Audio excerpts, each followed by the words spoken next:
This week I'm remaking my tiered serving set because that tall center cone was a little tricky, so I'm rebuilding it in 4 smaller pieces. So let me show you how I make this. I'm still using 2 kilos for the stem, but it's broken down into 800 grams, 600 grams, 400 grams and 200 grams. To make the cone, I start with 800 grams. Okay, so I know there's a lot of dimensions and weights, but stay to the end of this video and I'll give you a link you can use to enter your email address. I'll send you the dimensions and a diagram. Because there's so many parts, it'll be really helpful for this project. Now I'm ready to push down and open out. I push down all the way to the bat. However, if you find a little extra clay in the base adds to the stability, then by all means leave some extra clay in the base. You can trim it away later. So I'm ready to form the walls and I'm bringing the clay upwards and inwards, making a volcano shape. And when I've got the height, I'm going to push the top of the clay inwards to create a ridge. These are the ledges that the plates are going to sit on. About 1 centimetre of clay will do. I straighten the walls. So this section needs to be 80 mm tall and 120 mm diameter at the top. And I'm going to measure carefully. So with the base finished, I set aside to dry. So now we're on to the second section of the cone. The process is the same with different dimensions. This section needs to be 80 mm high, 110 across the bottom and 80 mm diameter across the top. I'm going to speed it up a little so this video doesn't become super long. Now this time I measure, I'm going to use calipers to measure across the base section. This measurement needs to be accurate and a ruler just won't work. And now for the third section of the cone.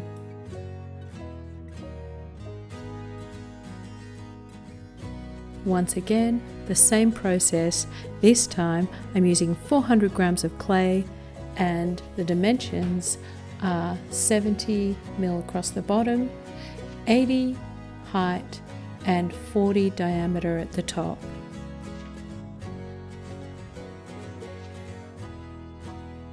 Now for the final section of the cone, I'm using 200 grams of clay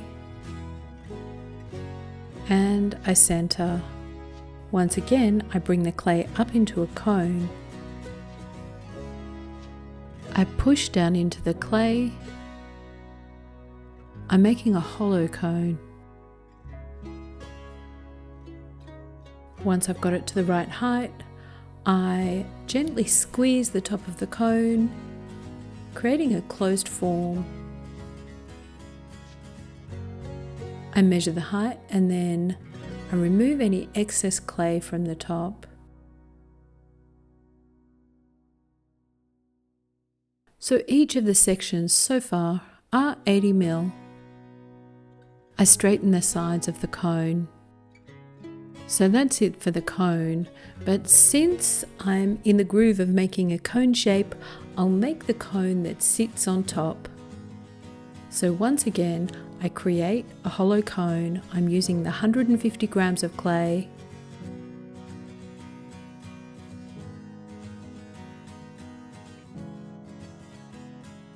Now this is a much shorter cone, about 50 mm. But I leave some clay on top, and from this clay I form a short tea light candle holder. You could throw the cone and the tea light holder separately and then join them.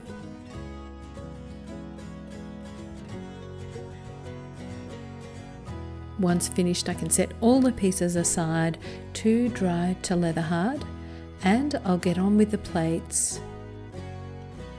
So I'm going to make 3 plates, 1.2 kilos, 800 grams and 500 grams. I start with the largest plate, and I'm going to throw the largest plate on TYVEK. It just makes it a little easier to release.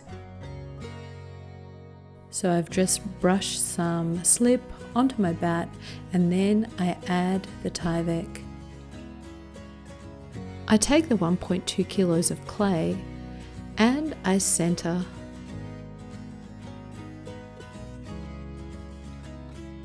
If you find value in this video, please subscribe and like the video. It really helps.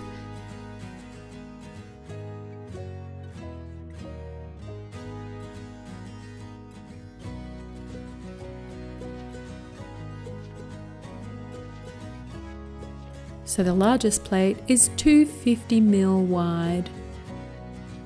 So when I'm talking dimensions at this point, I'm talking about making dimensions.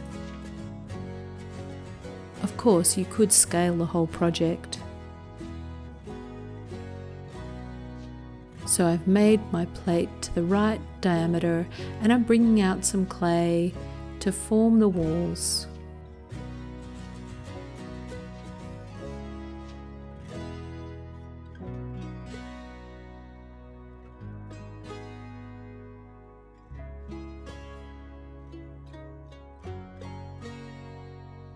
Now I'm making the hole on the inside of the plate.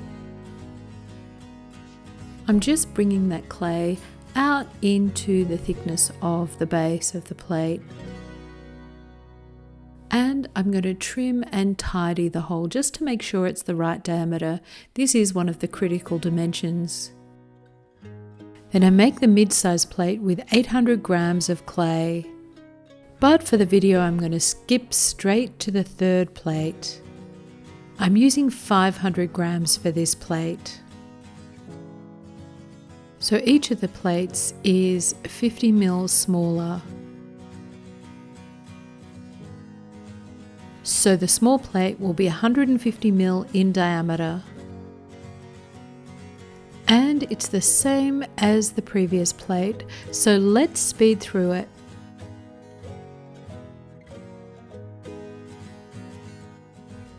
I set all the pieces aside to dry to leather hard. Now I'm ready to assemble the cone. I start by scratching the top of the base. And then I scratch the bottom of the second section. I add some slip.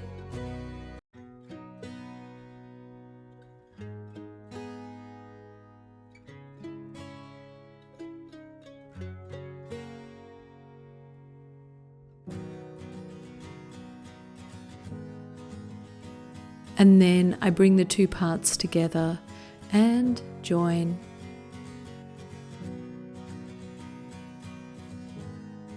I do the same for the third section.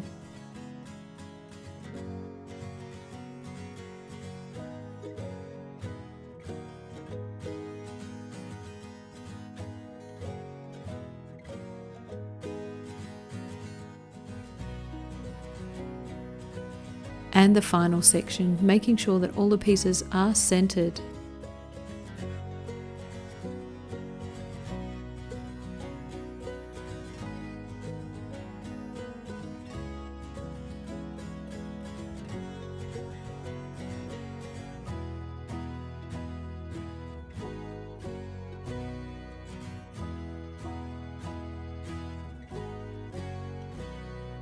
Now I trim a little off the top of the cone, just so it will fit easily in my very small kiln. And I check all the parts to make sure that they fit.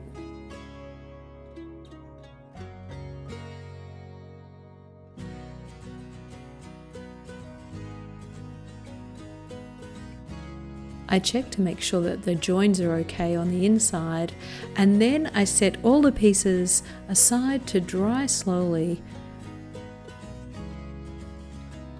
Once completely dry, I can bisque, and then it's ready to glaze.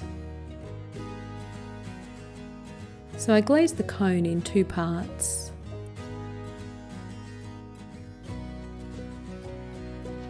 I I'm using my glossy white glaze, which is pretty functional and looks terrific on this speckled clay. I glaze the plates in a shallow bath of glaze.